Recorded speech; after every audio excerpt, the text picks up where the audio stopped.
Just wrapping things up here at Lakeview High School, our game of the night here on 95.3 WBCK as the Battle Creek Central Bearcats pick up win number 3 on the season. First time that they've been undefeated through 3 weeks in 15 years. A 30-15 victory tonight over the Lakeview Spartans. Yeah, very exciting night for everyone here, playing spoiler to the Lakeview Spartans home crowd, but tables have kind of turned for these two teams. Lakeview not off to a good start. Battle Creek Central could not be off to a better start on their season.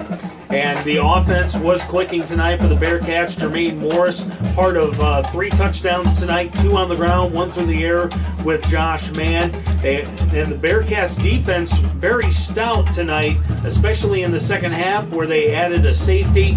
And just all assets of the game tonight for the Bearcats were in full swing against their crosstown rivals. Yeah, and on the same page, really, the Lakeview Spartans in the second half came out pretty flat on offense, weren't able to execute things, had some miscues, had some delay of game penalties, and some other penalties that caused big problems for their offense to try to make a chance to get back into the game. Yeah, a couple big plays tonight. Battle Creek Central, actually the first play in their offensive drive back in the first quarter, Jermaine Morris had a 62-yard run that led to their first score, which was actually a field goal, but that was where the offense really kind of kicked in. Bearcats had a great night offensively, net yardage of 270 yards. Lakeview actually had good offensive sets, a total of 125 yards, but then the penalty bug and turnovers really cost the Spartans. They had 2 turnovers in the second half, part of 3 on the night, and they had 9 penalties that totaled 65 yards this evening. Well, too many, and that's something they'll have to look at this week as they try to prepare. I mean, big mountain to climb, 3 losses.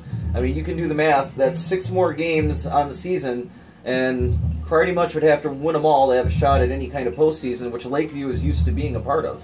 Yep, after missing last year, 0-3 to start this season. First time in 8 years that the Spartans have started at 0-3, and they're back in divisional play next week on the road at Gull Lake. Battle Creek Central back at CW Post Field.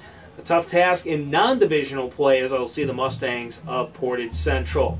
A lot of scores scrolling down below, and you'll probably notice that the Penfield Panthers 2-1 and tied now atop of the I-8 with Jackson, Lumen, Christie. And we'll see the Penfield Panthers next week as we make our way down to Branch County to see the Coldwater Cardinals next week. Yeah, definitely looking forward to that game, and looking forward to seeing what Penfield can do as we saw them lose in their first week. But since then, they've been winning, and we'll see if they can continue that momentum next Friday. First-year head coach Mike Clothier now has the Panthers at 2-1 on the season, and we will see them against Coldwater, who is now 1-2 on the year. Also, we've got a game Saturday next week, and we'll see the St. Philip Fighting Tigers again. First home game, finally. Yeah. It's at CW Post Field. They'll host the Colon Magi, and also St. Philip undefeated at 3-0. All right, yeah, it'll be a good time to get there. We'll be excited. I'm sure the fans will be excited because it's their first home game. They'll have some extra pep going on as well. So we're looking forward to 2 games next week, Friday and Saturday. 6:35, both contests Friday and Saturday, with Penfield at Coldwater on Friday, St. Philip hosting Colon on Saturday. Of course, we'll have a preview of both of those contests and the wraps for both nights right here on 95.3 WBCK.com. Of course, listen to the broadcast on 95.3 WBCK, online at 95.3 WBCK.com, and of course, download that app, WBCK. Yep. And you can just bring your smartphone on, and why don't you get those Bluetooth headphones and listen to us on the air next week, Friday and Saturday. Until next week, we'll see you.